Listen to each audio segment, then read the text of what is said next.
C'est une conférence de presse qui lui a permis de faire le tour de la vie politique. Le secrétaire exécutif du RHDP, le parti a fait donc son point, un point de l'actualité. Il est revenu sur les candidatures pour les élections locales. Cissé Ibrahim Bakongo s'est aussi adressé à l'opposition. Voici une idée avec Davy Soyo.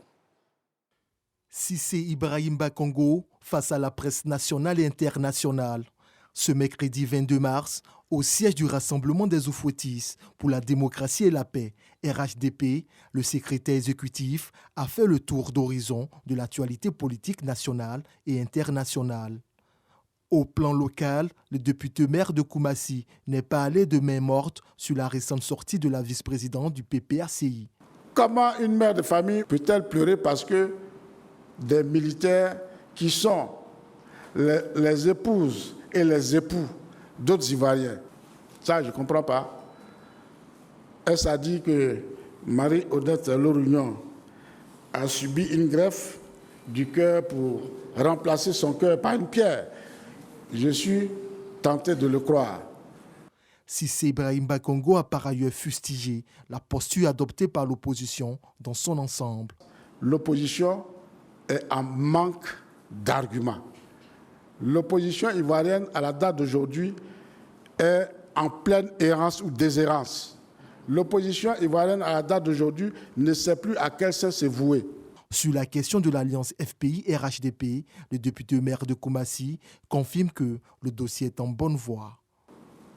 Je voudrais vous rassurer que ce n'est pas un bruit de couloir, c'est une réalité.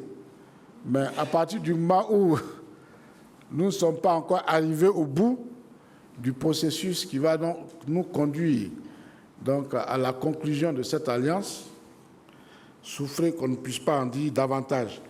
Concernant le choix des candidats pour les prochaines échéances électorales, le secrétaire exécutif du RHDP a déclaré que la liste complète sera bientôt rendue publique avant de mettre en garde les éventuels indisciplinés. Des gens disent « non, on est militant, voilà. Non, moi, je vais gagner les élections. » Ben, oui, mais d'accord, tu dis que tu vas gagner. Mais comme on a un parti qui est dirigé, qui est organisé par des textes, le président dit que c'est le candidat. Et toi, tu dis que c'est toi. Bon, finalement, c'est toi là. Bon, en tant que qui? En tant que militant? Non, tu n'es pas militant. Donc ceux-là, moi, je les appelle des indisciplinés. Je considère que ce sont des infiltrés. Pour rassurer les militants, le secrétaire exécutif du parti au pouvoir révèle que le choix des candidats sera validé par un présidium composé du président du parti et des présidents d'institutions. Bon, alors, messieurs, on va revenir dans le détail sur tous ces différents points.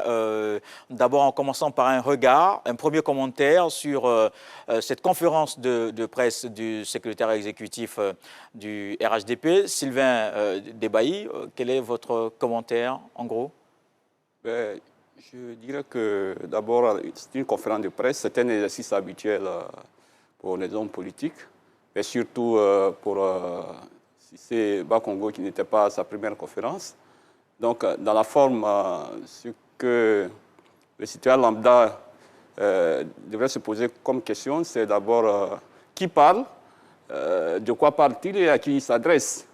Ici, c'est bien le secrétaire exécutif du RHDP, le parti au pouvoir, qui parlait. Et j'ai eu l'impression que, ici, sa parole est motivée par les agitations au sein de l'opposition. Et l'ensemble des réponses qu'il a données étaient plutôt des répliques aux agissements de l'opposition ivoirienne, notamment le PPACI. Et je relève également qu'il y a des pics, des attaques qui sont dirigées contre le PPACI au regard de ce que ce parti a aussi produit comme déclaration dans cette tournée, notamment la vice-présidente Marie-Odette Lorugnon.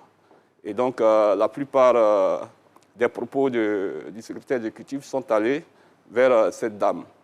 Et je voudrais également relever, en tout cas dans le fond maintenant du sujet, qu'en réalité, c'est un homme politique qui est venu s'adresser à un auditoire, mais pas n'importe lequel des hommes politiques. C'est bien le secrétaire exécutif du RHDP, qui est le parti au pouvoir. Donc, à mon sens, s'il vient à cette tribune, c'est-à-dire que sa parole qu'il va débiter, c'est une parole qui a une envergure nationale et on devrait s'attendre à y voir la marche de la vie politique en Côte d'Ivoire, aussi bien la marche du parti qu'il dirige et la marche de la nation, parce que c'est ce parti-là qui est aux affaires. Mais je n'ai pas du tout senti cela. On s'est plutôt attardé sur ce à quoi les hommes politiques en Côte d'Ivoire nous ont habitués. Et je voudrais exprimer ma désolation de ce que le débat politique finalement en Côte d'Ivoire est pauvre. Alors, docteur Hamidou Touré, est-ce que vous êtes d'accord que c'était une réaction à une situation donnée, comme le disait tout à l'heure Sylvain Debailly? Il faut dire que dans l'ensemble, le discours ou la prestation de Cissé Ibrahim Bakongo était un discours de recadrage et de positionnement ou de prise de position par rapport à un certain nombre d'événements de l'actualité nationale. Recadrage, et oui, parce que, ou des réorientations, parce que il y a le problème des indépendants qui, naturellement, comme à chaque élection, crée un certain nombre de problèmes au parti. Les indépendants font souvent beaucoup plus de mal au parti en place parce que lorsque vous partagez le même électorat et que vous êtes 2 ou 3 dans une circonscription donnée, ben, celui qui a fait moins d'efforts passe haut la main. Et donc, je pense que c'est un peu cela qu'il était en train de voir. Mais discours de positionnement, de prise d'opposition ou de prise d'opposition par rapport à l'actualité nationale, cela s'est senti, c'était une réponse par dialogisme à Marie-Odette Lorignon, et puis également le populisme ambiant qu'on constate aujourd'hui en Côte d'Ivoire, c'était aussi une réaction par rapport à tout cet environnement un peu malsain de la politique ivoirienne. D'accord. Alors, Lansine Bakayoko, quel est votre avis de façon globale dans un premier temps? Et on viendra, tout à l'heure on a entendu Dr Hamidou Touré, on reviendra sur toutes les questions, notamment la question des indépendants tout à l'heure. Oui, c'est vrai que d'une manière globale, le secrétaire exécutif du RHDP s'est livré à un exercice qui est habituel au niveau des partis politiques, Sylvain l'a dit, mais j'ajoute aussi qu'effectivement c'était un sujet de recadrage. Mais Sylvain s'est désolé tout à l'heure que le secrétaire général et les autres membres de la vie politique ne rentrent pas dans les fonds des sujets. Eh bien, c'est la conséquence de la superficialité qui nous est donnée au niveau des partis politiques aujourd'hui. Si Marie-Odette Lorignon avait attaqué les questions de Vichy, si elle avait attaqué la gouvernance du régime, si elle avait attaqué la question de corruption, si elle avait attaqué la diplomatie ivoirienne, je pense que Cissé Bakongo aurait eu l'occasion de proposer quelque chose de beaucoup plus limpide, de beaucoup plus profond. Mais aujourd'hui, on a été obligé, en tout cas Cissé Bakongo a été obligé de s'arrêter sur des questions de forme, des questions de personnes, mais il ne s'est pas prononcé, puisqu'on ne lui a pas donné l'occasion de se prononcer sur ces questions-là. Pourquoi aujourd'hui? Parce que, quoi qu'on dise, le RHDP est dans l'action, puisque c'est le RHDP qui est au gouvernement. Donc c'est à l'opposition de prendre la main, de critiquer le gouvernement sur des sujets d'intérêt général, sur les questions de société, sur les questions politiques, mais je constate que l'opposition ne joue pas son rôle. L'opposition parle de questions qui, à mon avis, ne devraient pas aujourd'hui faire partie du débat public. Les questions de personnes, les questions des 49 mercenaires, je pense que ça fait qu'aujourd'hui, ils rendent la tâche facile au pouvoir, en l'occurrence le RHDP. Les 49 soldats. Oui, il a parlé Vous reprenez les propos de... Oui, je suis en train de reprendre. Je mets ça en guillemets, les 49 mercenaires, je mets ça en guillemets. Les propos sont du PPACI. Donc, je pense que ça, ce n'est pas des questions qui peuvent aujourd'hui intéresser les Ivoiriens. Les Ivoiriens veulent voir leur quotidien s'améliorer. Qu'est-ce que l'opposition propose? Qu'est-ce que le gouvernement fait? Quelles sont les contre-propositions? Moi, je pense qu'aujourd'hui, c'est ça qui devait animer le débat public. Malheureusement, ce n'est pas le cas et il n'est pas tard, puisqu'aujourd'hui, nous sommes à quelques 8 mois des élections qui arrivent. Je pense que les questions superficielles vont être abandonnées pour s'attaquer aux questions de fond. Parce qu'en réalité, les Ivoiriens ont besoin de trouver des solutions aux problèmes qu'ils rencontre tous les jours et il ne veut plus entendre, à mon avis, les questions de personnes, les questions de leadership. Aujourd'hui, on peut s'en passer. Valentin. Oui, je note que le discours de M. Bakongo était très attendu, hein, en raison notamment de l'atmosphère ambiante depuis quelques semaines. C'était attendu. L'a souligné tout à l'heure, il y a la question, il y a l'année électorale dans laquelle nous sommes, et la question des indépendants qui est aujourd'hui centrale au niveau donc, de ce parti au pouvoir. C'est deux questions de fond, en fait, deux questions sur lesquelles la parole était attendue. La parole était attendue déjà sur la question donc, des propos qui ont été tenus ces derniers temps par le PPACI. On a vu un peu dans quel était l'état d'esprit du PPACI. On était curieux de savoir quel serait l'état d'esprit donc, du parti au pouvoir. Donc on l'a, maintenant on sait à peu près de quoi il s'agit après la réponse de M. Bakongo qu'on peut analyser comme la réponse du berger à la bergère, c'est le cas de le dire. Alors, sur cette réponse, on peut dire que, bon, connaissant le personnage de M. Bakongo, on ne pouvait pas s'attendre à moins. On ne pouvait pas s'attendre à moins. Il a dit des choses comme il les pense, bon, avec parfois des images qui font un peu réfléchir. Bon, une greffe de cœur, on a remplacé le cœur par la pierre. Bon, c'est un peu limite, à mon avis, mais bon, c'est peut-être le jeu politique.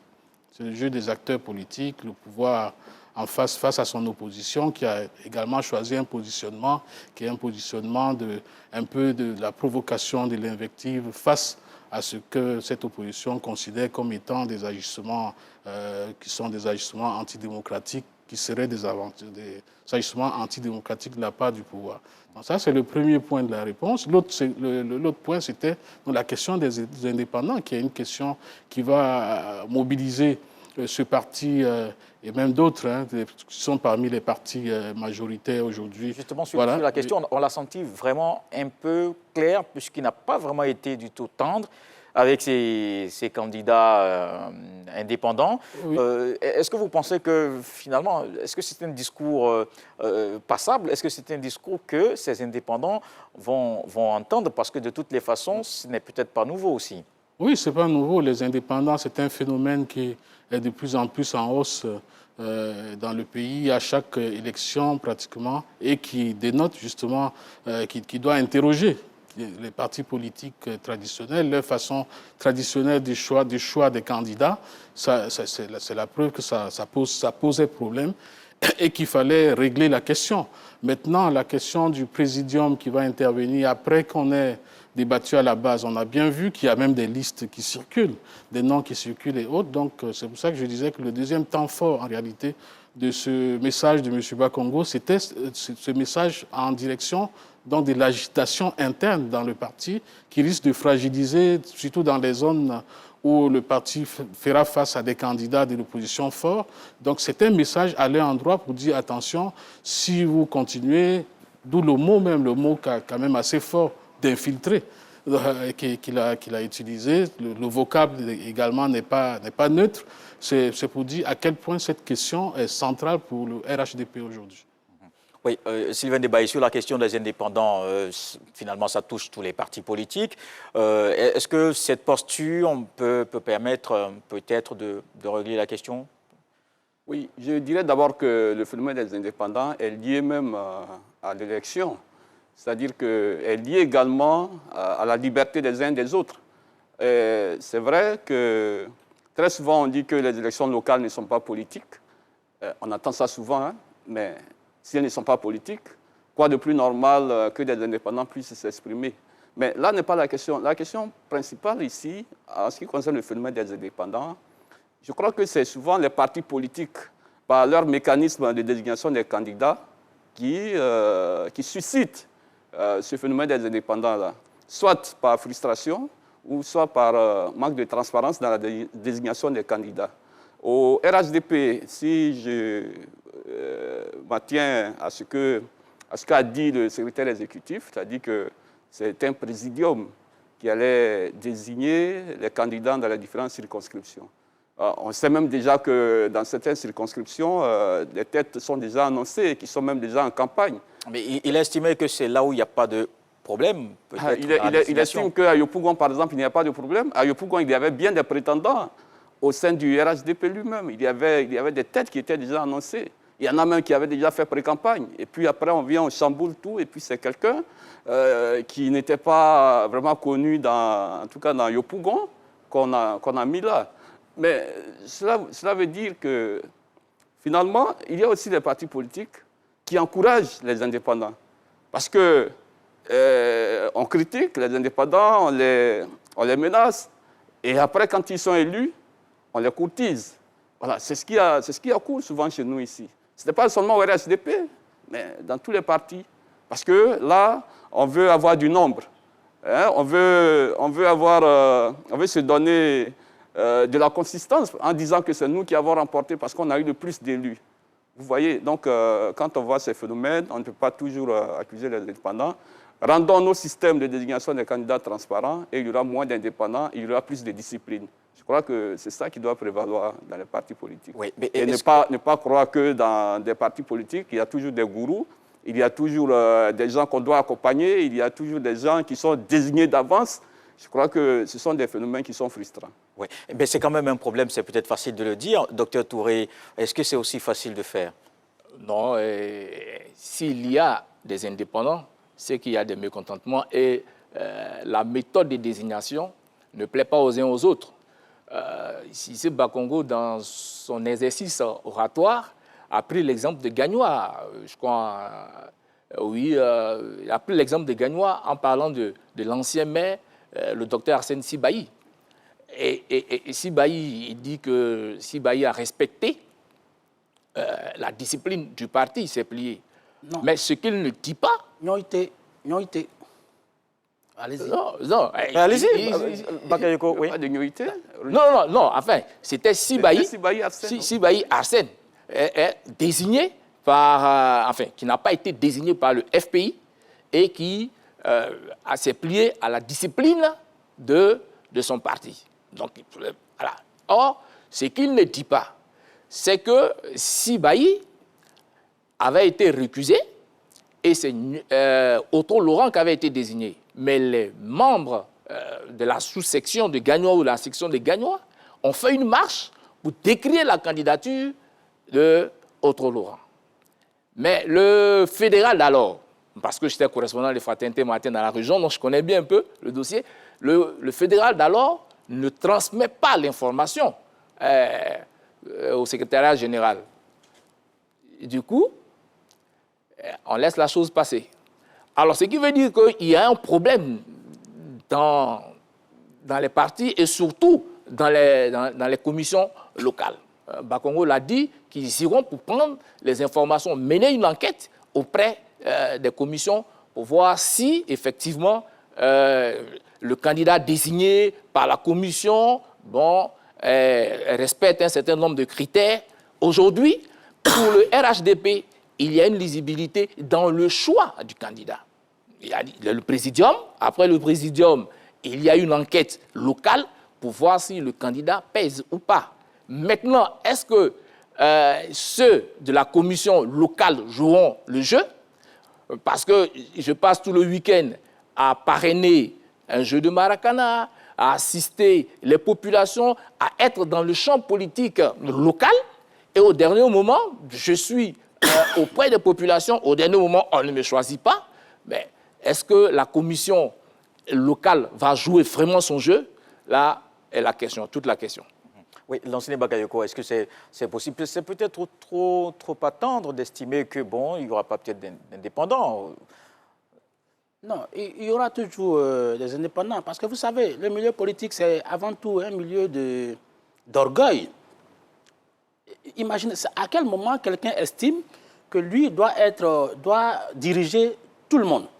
Ça veut dire qu'il y a un brin de narcissisme et un brin d'orgueil dans l'activité politique elle-même qui y est congénitale. Donc, je veux dire, les hommes politiques ont ceci de particulier qu'ils estiment qu'ils sont toujours les meilleurs. Mais je pense que quand on est dans un parti politique, l'activité est avant tout collective. Ça dit que c'est comme un match où personne ne peut gagner individuellement, normalement, quand le parti est constitué. Donc, je pense que les velléités de candidatures indépendantes doivent, c'est peut-être prétentieux de le dire ou bien c'est peut-être utopique de le penser, mais doivent peut-être s'estomper au profit de la collectivité. Autrement dit, on sort du cadre politique et on ne le fait pas. Mais je pense que tout ça, peut-être la loi peut régler le problème. Si demain on fait une réforme et qu'on bloque les candidatures indépendantes, c'est-à-dire si quelqu'un est élu sous une bannière, il ne peut pas changer, auquel cas il perd son mandat, je pense que ça peut régler le problème des candidatures uniques. Mais pour l'heure, je pense que le secrétaire exécutif a balisé les choses. Il a clairement indiqué que ceux qui iront en indépendant ne seront plus considérés comme des militants du RHDP. Mais ça peut paraître spécieux, mais la réalité est la même dans tous les partis. Peut-être que le débat aujourd'hui se mène au niveau du RHDP, mais demain, il va se mener au niveau du PPACI, il va également se mener au niveau du PDCI-RDA.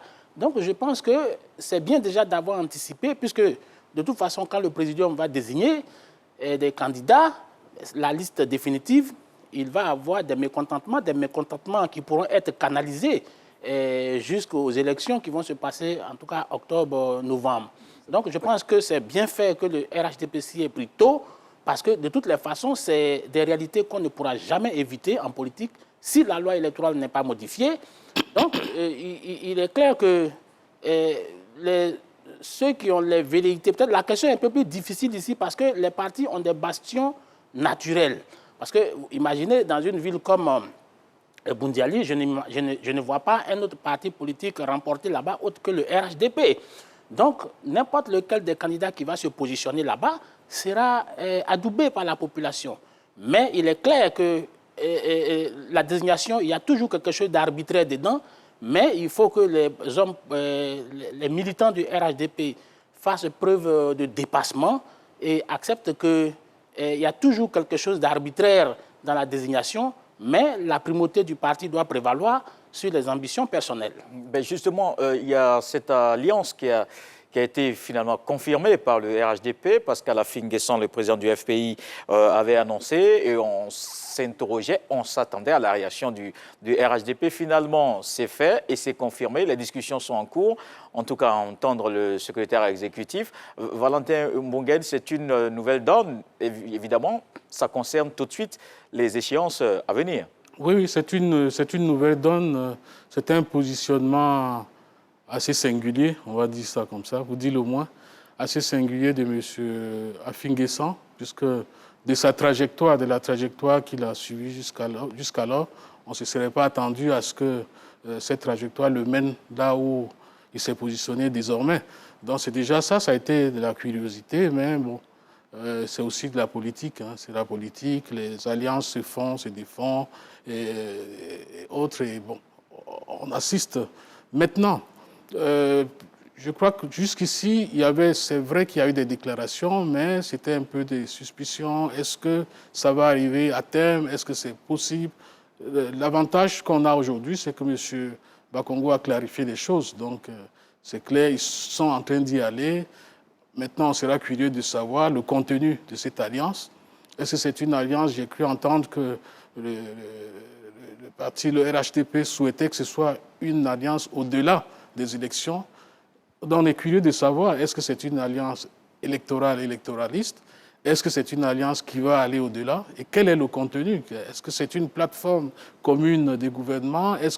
De quoi va-t-il s'agir? On est curieux de savoir, mais pour le moment, on n'a pas la primeur, on va dire ça comme ça, des discussions en cours. Alors Sylvain Debailly, est-ce que vous êtes d'accord pour ce que ce soit peut-être une alliance curieuse, comme on peut peut-être le croire, bon, la gauche et la droite?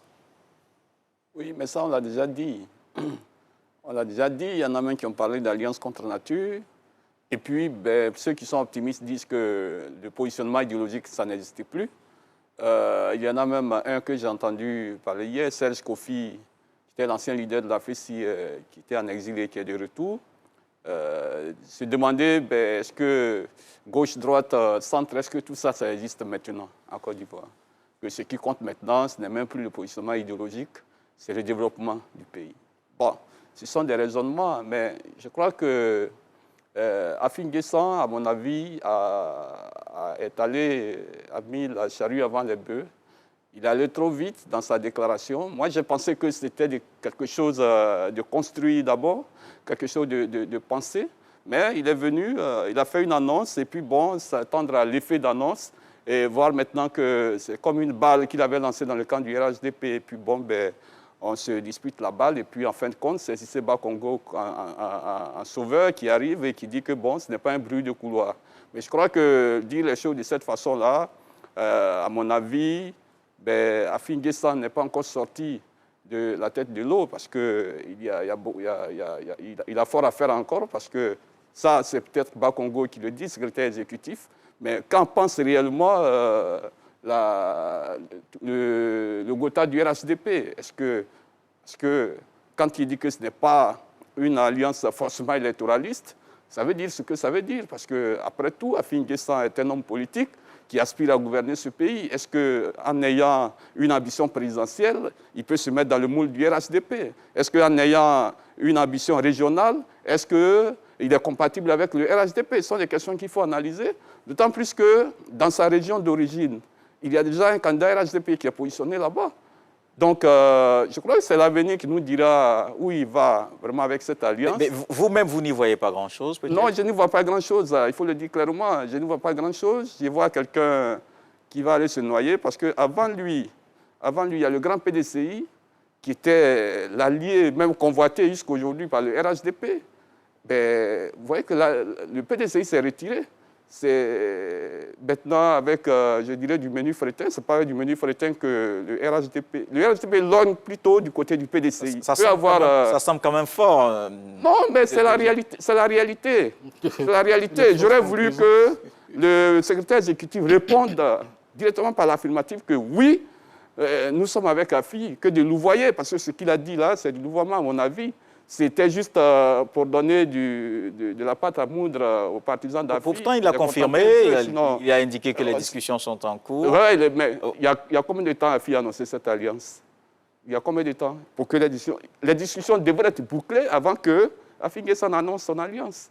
Voilà, on a l'impression que c'est une chose unitaire, c'est une alliance à sens unique qui a été scellée. Et puis bon, ben, le RHDP maintenant va voir comment faire des aménagements pour contenter AFI ici ou ici. Mais je crois que c'est quand même...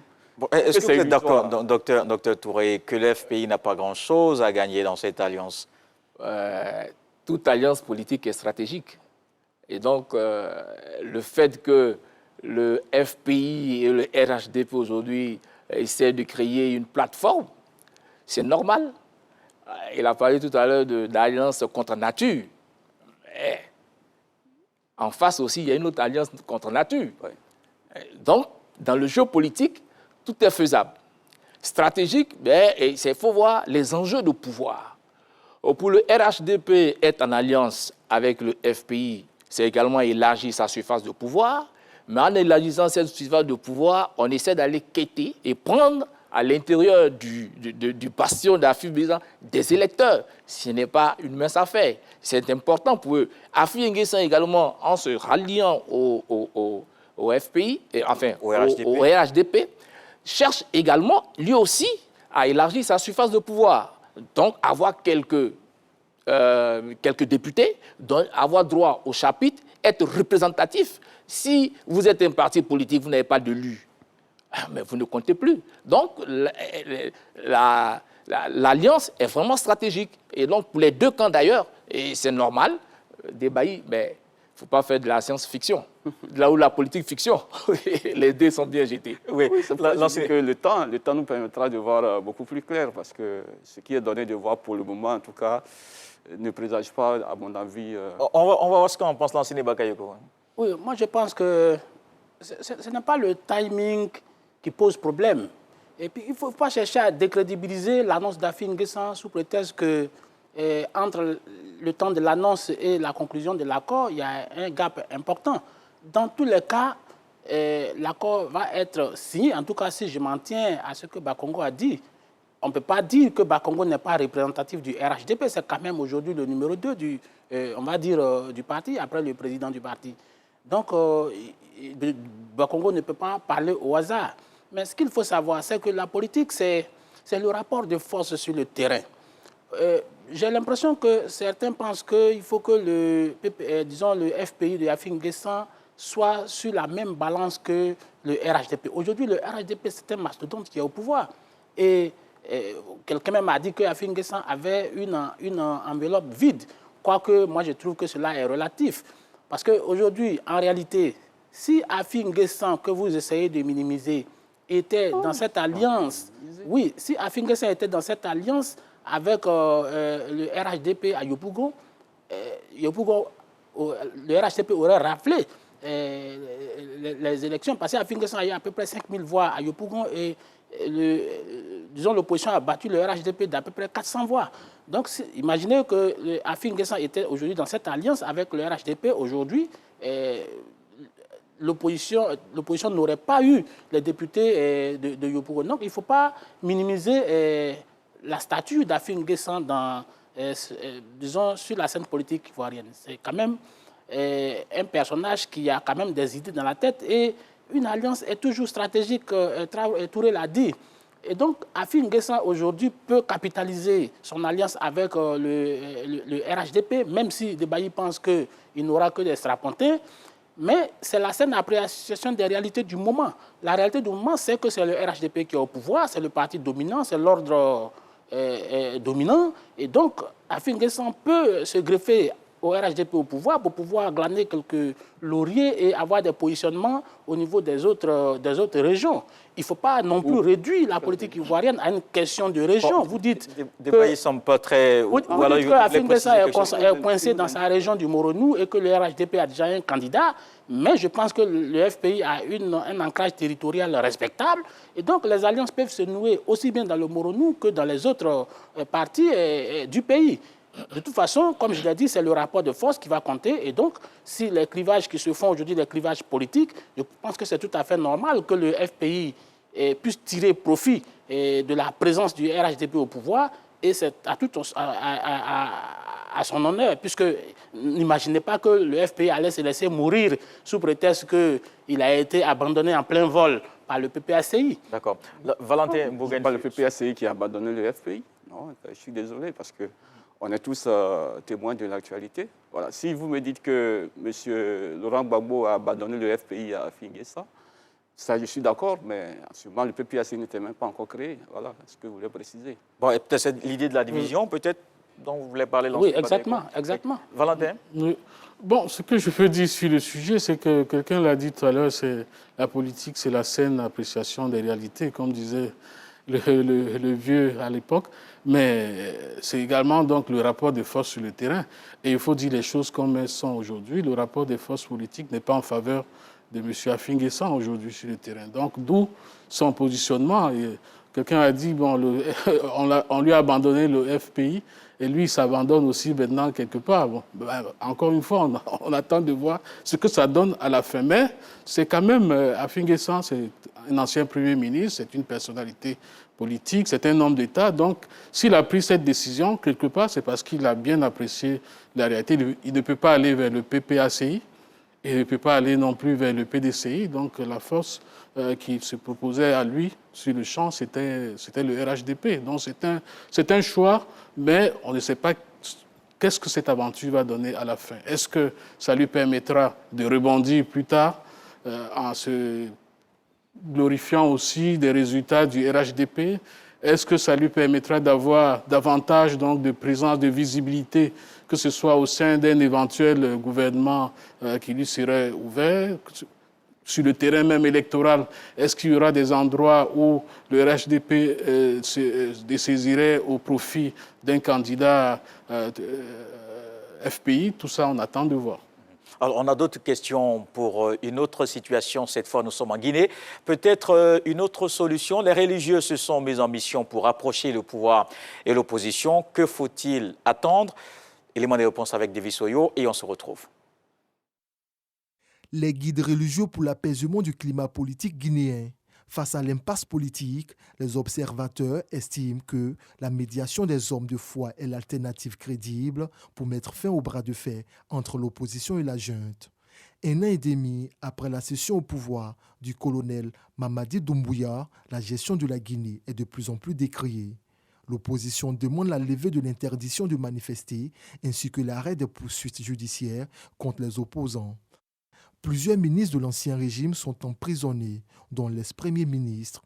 En novembre 2022, le pouvoir a engagé des poursuites contre plus de 180 membres du Rassemblement du peuple de Guinée, parti de l'ex-président Alpha Condé, réfugié à Istanbul en Turquie pour des soins.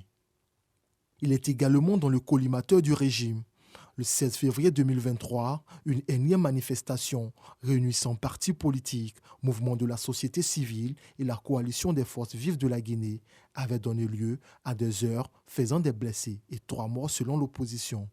Pour cette opposition, la junte au pouvoir ambitionne museler tous ses opposants et les mouvements de la société civile.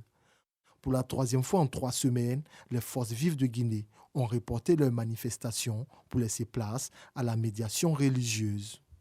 Alors, est-ce que cette médiation religieuse peut permettre de sortir de l'impasse politique en Guinée, docteur Touré? Il faut dire que les religieux dans la médiation en politique est une tendance lourde de la politique africaine. On se rappelle déjà à l'origine de 1990, avec les conférences nationales, c'était les prélats qui ont présidé, si je peux parler ainsi, les conférences nationales.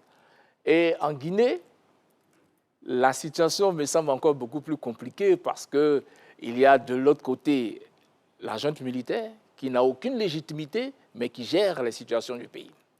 Quand de l'autre côté, il y a les opposants, et l'opposition, une partie en exil, une autre partie sur le champ de bataille, les religieux peuvent s'inviter ou vont s'incruster dans la médiation. Mais il faut être capable, à un moment donné, d'éviter qu'on rentre dans des échanges d'affrontement pour arriver à des échanges de confrontation. S'il y a confrontation, alors le rôle central des médiateurs, de la médiation, peut tenter d'apaiser de part et d'autre les tensions, réguler les échanges, de sorte qu'on aboutisse à un accord. Mais si nous rentrons dans l'affrontement, et là, je pense que ce sera complètement difficile, parce que la junte militaire, selon le porte-parole du gouvernement, Doumbouya n'est pas candidat. Mais ce sont les militaires. On ne croit pas souvent à la junte militaire parce qu'on a déjà entendu ce genre de choses et les militaires finissent par devenir eux-mêmes des candidats. Alors, en Guinée, la situation me semble encore plus difficile parce que la junte militaire, qui, au lieu de se transformer elle-même en médiateur entre les partis politiques, effectivement fait partie du jeu politique. Si elle fait partie, la junte militaire fait partie du jeu politique, alors là, ce sera difficile, cette médiation. Sylvain, quel est votre avis? Oui, mon avis est simple, c'est que qu'on soit militaire au pouvoir, qu'on soit dans l'opposition, ou qu'on soit de la société civile, il y a un dénominateur commun qui est Dieu. Et donc, c'est de bonne guerre si les religieux se saisissent de la situation qui est délétère dans ce pays pour pouvoir amener toutes les parties sur le chemin qu'elles ne devraient jamais abandonner, le chemin du dialogue. Cela dit, le docteur Amidou l'a dit tout à l'heure, le phénomène religieux dans les médiations en Afrique, ça ne date pas de maintenant. Et ici, nous sommes en Guinée où la population est à 85%, si les chiffres sont bons, 85% musulmane. Et donc, ces guides religieux-là, qui drainent quand même une partie de l'opinion avec eux, sont, à mon sens, légitimes pour pouvoir mener une médiation. Mais encore, est-ce qu'eux-mêmes, ils sont suffisamment neutres? Est-ce qu'ils sont suffisamment imprégnés de la question Mais pour vous pouvoir... n'allez pas jusqu'à douter des hommes religieux. Non, non, je ne doute pas d'eux, parce que je me dis que c'est une bonne chose, mais est-ce que les militaires qui sont en face vont jouer le jeu aussi? Parce que quand vous venez faire une médiation, il faut que ceux qui sont en face de vous vous écoutent. Tout à l'heure, j'ai entendu dire que le chef de la junte n'est pas candidat. Mais alors, qu'est-ce qui explique ce durcissement? Vous n'êtes pas candidat, vous gérez une tradition, et puis, bon, ben, le moment venu, vous débarrassez le plancher. Mais ici, tout est fait pour qu'il y ait affrontement en Guinée. Je ne sais pas pourquoi, dans ce pays, on aime toujours ce genre de situation. On devrait tirer quand même les leçons de tout ce qui s'est passé. Et je crois que c'est la jeune qui a organisé le procès, qui est d'ailleurs en cours. Et moi, j'ai toujours dit que ce procès-là est son procès aussi. Ce procès qui se tient est le procès de la jeune. Donc, il devrait s'inspirer de ce qui est en train de se faire pour pouvoir mettre la Guinée, en tout cas, sur les rails.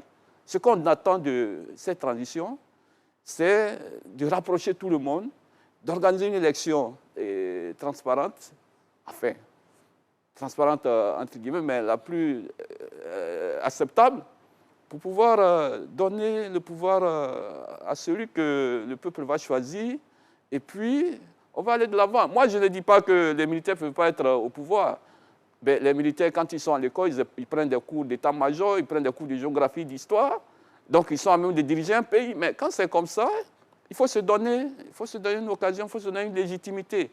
C'est-à-dire que quand vous faites un coup d'État, naturellement, ce n'est pas pour garder le pouvoir. Il faut transmettre le pouvoir, peut-être vous démissionnez après, puis vous revenez. Le peuple peut peut-être vous reconnaître ça. Donc il faut quand même que ce pays-là... D'accord. Valentin Bourguène, finalement, comment on comprend la situation en Guinée? Bon, écoutez, il y a deux questions fondamentales aujourd'hui. C'est la question de la médiation religieuse. Est-ce une bonne chose? La réponse est naturellement oui. Quand on regarde les positions en présence qui sont totalement figées, d'un côté la junte militaire qui veut embastiller tout ce qui ressemble au parti d'Alpha Condé qui était au pouvoir avant lui et qui veut museler la société civile.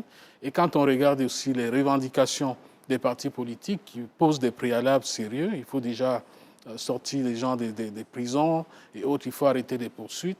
On se demande bien comment est-ce que ça pourrait prospérer. Donc, c'est ça la deuxième question. La première question, c'est bien que les religieux interviennent parce que par le passé, ailleurs, ils ont pu décanter pas mal de situations. Mais dans le cas de la Guinée, à ce que je sache, je n'ai pas souvenance d'un impact fondamental des religieux par rapport donc, à l'évolution politique du pays. Mais ça peut commencer aujourd'hui. Maintenant, est-ce que l'autre question fondamentale, est-ce que cette médiation va prospérer?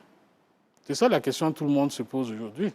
Comme je disais, au regard des antagonismes, de la force, de la virulence même des antagonismes en place aujourd'hui, ça m'étonnerait que cela puisse aboutir parce que déjà même les préalables qui ont été posés, il y a des religieux qui sont soupçonnés d'accointance également avec les éléments de la junte et autres. Il y a également dans le camp même de l'opposition, vous savez que ça a été une coalition assez hétéroclite de partis politiques. Aujourd'hui, une autre revendication est apparue. Il y en a qui disent non, il faut demander que Alpha Condé puisse retourner en Guinée pour terminer son mandat. Donc ça fait un peu sourire, mais ça fait partie des revendications des membres de son parti aujourd'hui.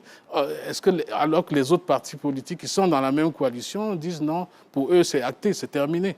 Donc la situation est tellement complexe qu'il faudrait vraiment que les religieux usent de beaucoup d'impartialité pour pouvoir avoir un impact positif dans l'évolution de la situation en Guinée. L'enseigne Bakayoko, c'est une médiation qui est mal partie? Bon, demander que des religieux interviennent dans des questions politiques, c'est bien, c'est une question principielle, mais je trouve aujourd'hui cette question illusoire, parce que je ne crois pas aujourd'hui à la médiation des religieux au niveau de la Guinée. Pourquoi? Simplement parce que, d'abord, la configuration de cette médiation des religieux. Je ne vois pas l'archevêque de Conakry, Vincent Koulibaly, dans le comité de médiation qui a pu être constitué. Et je vois un membre du gouvernement et le secrétaire d'État aux affaires religieuses, Karamoko Diawara, qui fait partie de la médiation, qui lui-même est membre du gouvernement. je vois le grand imam de Conakry, la mosquée Faisal, la grande mosquée de Conakry, qui est dirigée par l'imam Mamadou Saliou Kamara, mais celui-là n'a pas une profondeur politique avérée. Donc je ne vois pas comment... Justement parce qu'il est religieux. Oui, mais il n'a pas... Oui, il n'a rien à voir avec la politique. Je ne vais pas dire plus. Ce n'est pas quelqu'un qui a fait de longues études, par exemple. Donc il n'a pas cette profondeur politique. Je vais m'arrêter là. Donc je ne pense pas... Tu veux dire des gens qui n'ont pas fait de longues études politiques oui, peuvent pas être des médiateurs. Je ne vois pas très bien le lien avec la politique. Pour un homme religieux en plus. Pour un homme religieux, mais il viendra parler des questions politiques. Si vous remarquez, ces mêmes imams avaient été menacés de fermeture, leur mosquée avait été menacée de fermeture, et même des églises par Alpha Condé. Il jugeait ces imams partiaux. Et vous voyez, il y a un contentieux aujourd'hui entre l'imam de Conakry, l'imam Diaby Namfo avec le gouvernement. Donc je pense qu'aujourd'hui, en réalité, la médiation religieuse ne peut pas prospérer. Mes prédécesseurs ont parlé du contentieux lié à la levée de l'interdiction de manifester et à l'arrêt des poursuites judiciaires. Mais ce n'est pas tout, puisqu'il y a même les contours de la transition qui sont remis en question.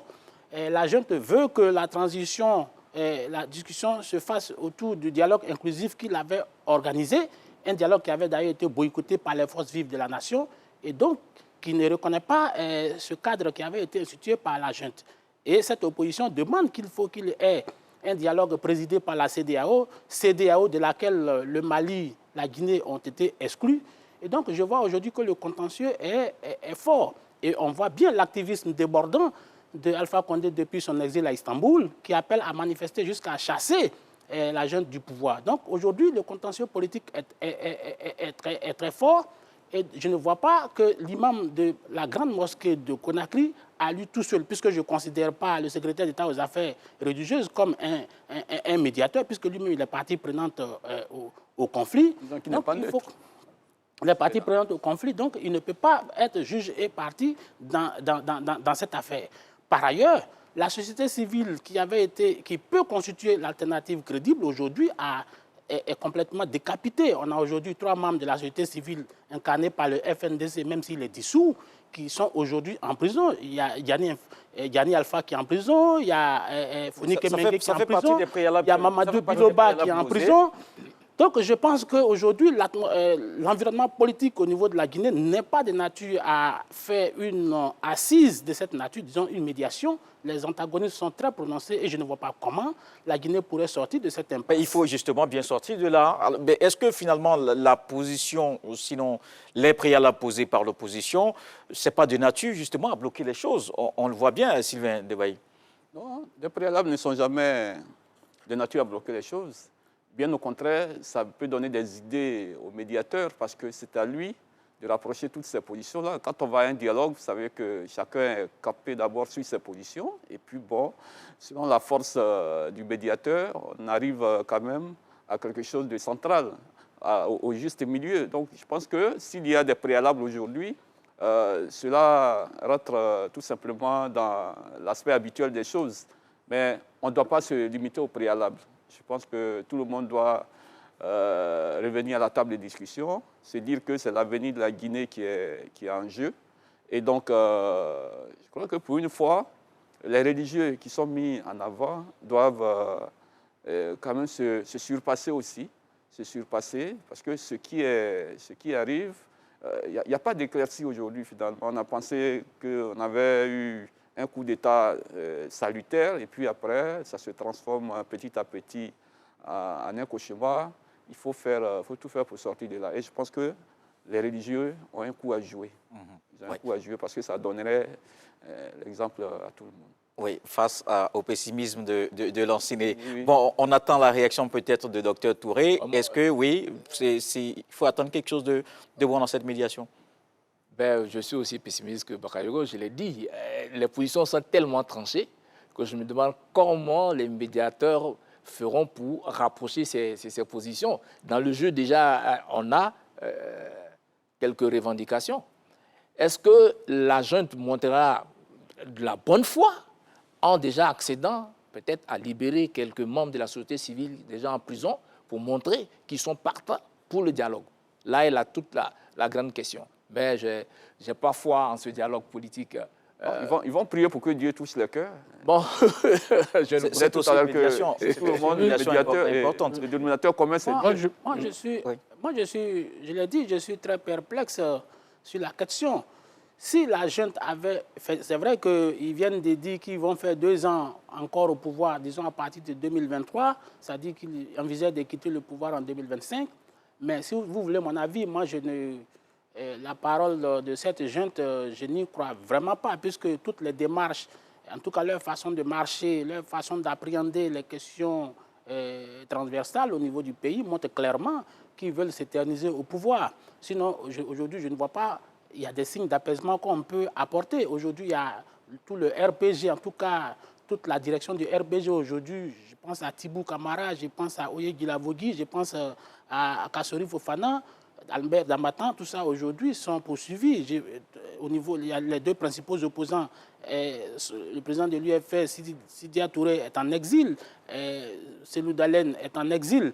Donc je pense qu'aujourd'hui, il serait très facile de décrisper la situation en mettant fin à toute cette procédure. S'il est vrai qu'ils n'ont pas d'arrière-pensée, parce qu'aujourd'hui, j'estime que c'est un pouvoir légitime qui peut peut-être engager les poursuites éventuelles contre ceux-là. Surtout qu'il y a, disons, un tribunal, la CRIEF, qui a été désigné, il y a un procureur qui a été désigné. Je pense que ces procédures peuvent être pendantes. Donc c'est à la junte de donner le premier coup. Donne le premier coup, mais les poursuites doivent être engagées, sinon tout peut paraître comme des velléités pour écarter des candidats potentiels. On termine avec Valentin Bourguin. Oui, je crois qu'un élément fondamental du dossier guinéen, c'est que nul ne sait les intentions réelles de la junte au pouvoir aujourd'hui. Ça, c'est le premier point. La zone d'ombre. Nul ne sait quelles sont les intentions. La transition, elle ira officiellement jusqu'en 2023, mais est-ce que ce sera le cas? Nul ne le sait. De l'autre côté aussi... En 2025. Oui, jusqu'à 2025, puisque c'est 2 ans à partir de janvier 2023. Alors, nul ne le sait.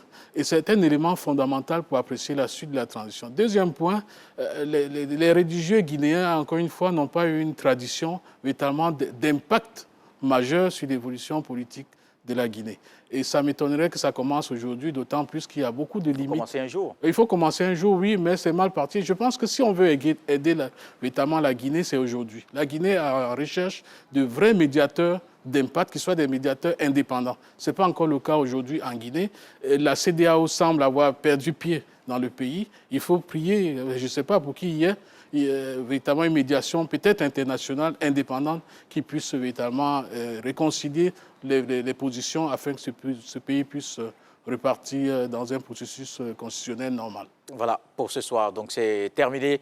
Merci Lansine Bakayoko, Sylvain Debaï, Valentin Bourguet, docteur Amidou Touré, merci à vous de nous avoir suivis, restez sur RT et on se retrouve tout de suite pour le journal de 20h. Cette émission réalisée par Fofana Mamadou, une émission de la direction des magazines d'information. À toutes les équipes techniques, merci, à dimanche pour un autre numéro du Club de la Presse.